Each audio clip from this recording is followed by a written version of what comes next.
For years, clinicians have been fighting this losing battle against the keyboard. But right now, in 2025, we're seeing a really fundamental shift in how medical documentation gets done.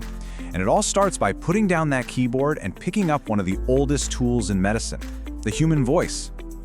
So let me ask you a question.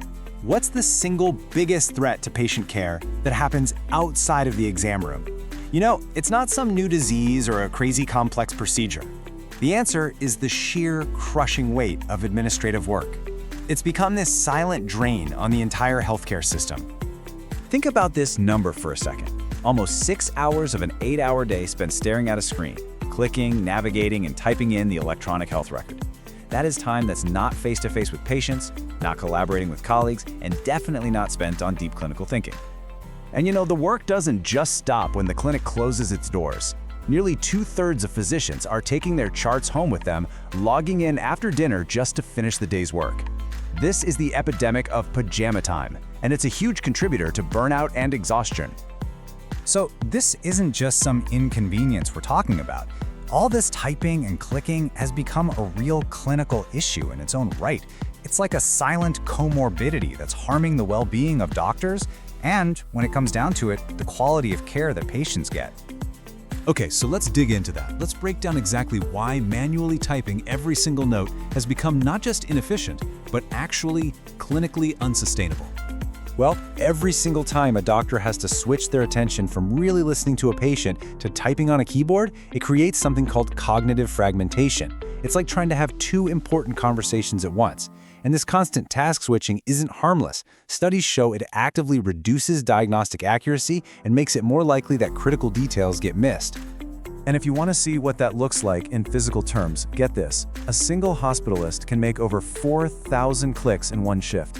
That's not just work, it's a relentless marathon of micro-tasks that pulls focus away from where it really truly matters, the patient. And here's another hidden cost. Typing forces clinicians into this kind of shorthand.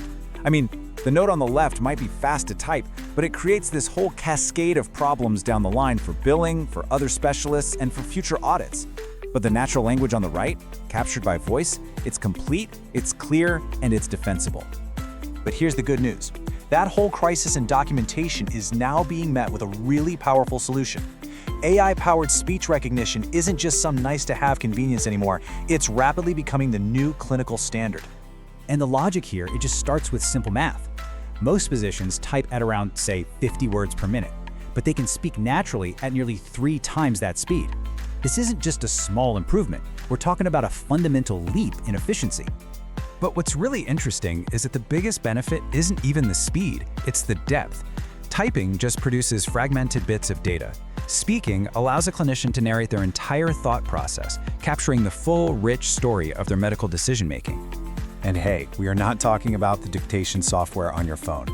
Today's medical-grade AI understands incredibly complex, specialty-specific language right out of the box. So for a cardiologist, this means the system already speaks their language, no training required. And the same is true across all sorts of different fields. An orthopedist can describe a really nuanced physical exam, and the system just gets it, accurately on the first try.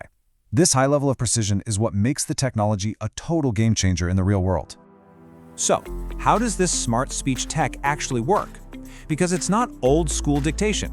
Think of it more like a smart, integrated layer of intelligence that transforms a natural conversation into a perfectly structured clinical note. The workflow is actually incredibly simple. The clinician just speaks naturally. The AI listens, and it automatically identifies and structures the note into all the right sections. History of present illness, review of systems, you name it. It applies the correct medical terms, can even suggest billing codes, and all it's left is a quick review of a clean, complete note. So what's the real-world impact of all this? Well, the data is already in, and it paints a pretty clear picture of where healthcare is headed, and fast. Across multiple studies, the results are just dramatic. We're seeing up to a 70% reduction in the time it takes to do documentation. That saves doctors anywhere from 40 to 90 minutes every single day. And, just as importantly, the quality is higher, with a huge decrease in note deficiencies. And hey, remember that pajama time we talked about earlier? Well, a recent multi-center study found that nearly half of clinicians using these AI speech tools reported spending less time on charts at home. That is more than triple the rate of their colleagues who were still stuck typing. This technology is literally giving doctors their evenings back. Beyond all the data, the human impact here is profound. Doctors report feeling less exhausted, more in control of their day. But the most important thing? It frees them up to actually focus on the patient, to restore that natural conversational dynamic that is at the very heart of medicine. So, this year, 2025, AI speech-to-text is cementing itself as the standard.